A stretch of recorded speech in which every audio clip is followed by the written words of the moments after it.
Pemirsa, para angga UMKM sane ngangge kios miwah los ring fasilitas kawasan suci Pura Agung Besake kepatutan ngadol produk lokal khas Karangasem.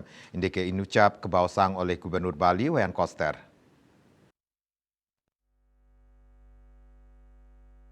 Ring sejeroning penataan fasilitas kawasan suci Pura Agung Besake, pemerintah Provinsi Bali sampun nyagayang fasilitas UMKM merupa kios miwah los.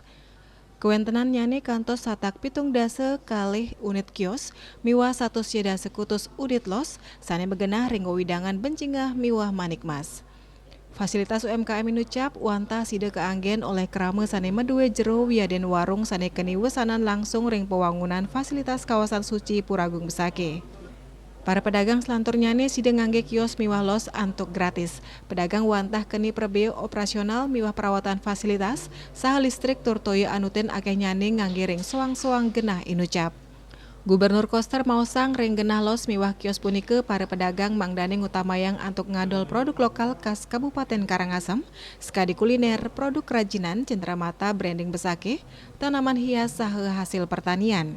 Para pedagang taler patut ngerakse keresikang ring suang-suang genah melarapan ngelola lu berbasis sumber, milah lu organik miwah non-organik saha ngemet keasrian genah adolan. Selami madolan mekesami pedagang kaptiang mebusana sane rapi, skadi busana adat madya. Bali Pos Nguningayang.